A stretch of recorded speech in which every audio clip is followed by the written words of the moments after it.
Today we will discuss Central Nervous System Examination Scheme. Overview. Preparation time given 3 minutes. Try to utilize those 3 minutes because it is important for the preparation, and read the story very well. Examination and discussion time given 8 minutes, and warning bell will be given at 6 minutes.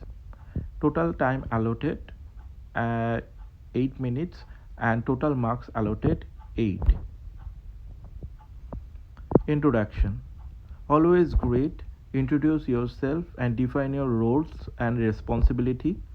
Wash your hand with sanitizer and take COVID precautions. Ask for consent before examination and exposure.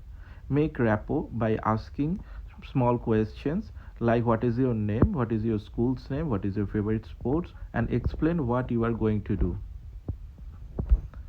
Look for dysmorphism, distress, any disease stigmata, and measure the dimensions: height, weight, head circumference. Look around the surroundings, there could be any device or drugs. Then start with gait examination.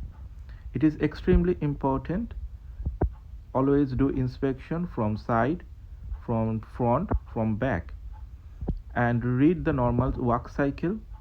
Common gait given: hemiplegic gait, antalgic gait, ataxic gait, high stepping, waddling gait. Watch the videos for preparation.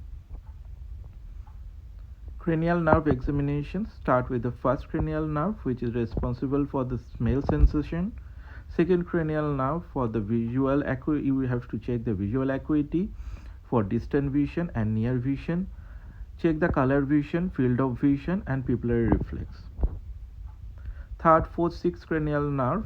Always start examination by doing inspection. Look for ptosis, and do the examination of eye movement. Look for any squint and do accommodation reflex. Fifth cranial nerve has two components, sensory and motor. Sensory component ophthalmic, maxillary, and mandibular area, and motor component is responsible for the muscles of mastication, and check the jaw jerk and conjunctival reflex.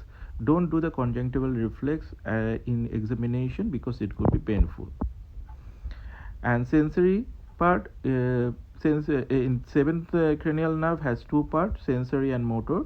Sensory is responsible for the taste sensation of anterior 1/3 of the trunk, and motor part is responsible for the facial expression.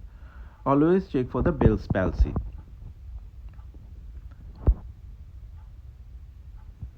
Eighth cranial nerve is responsible for the hearing and balance. For hearing, you need to do Rini and Weber test, and for balancing, you have to do the Rombach test and check the balance for the vestibular component.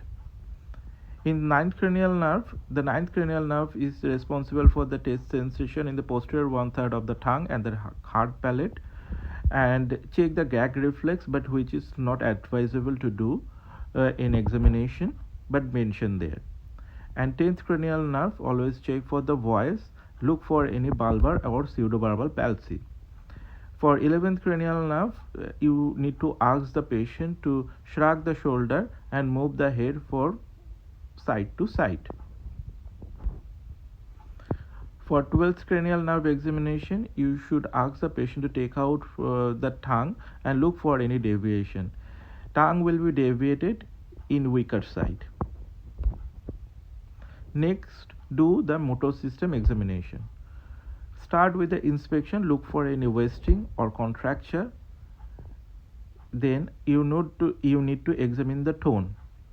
If it is increased, look for clonus. Power should be checked, and reflex. Reflex could be divided in two parts: superficial reflex and deep reflex.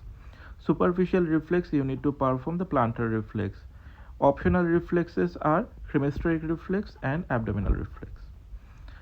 Then deep tendon reflex, bicep, triceps reflex, supinator, knee jerk, ankle jerks. Sensory system examination. Remember the dermatobal distribution and perform the sensory system examination if you are being asked to do so or mention while doing the examination.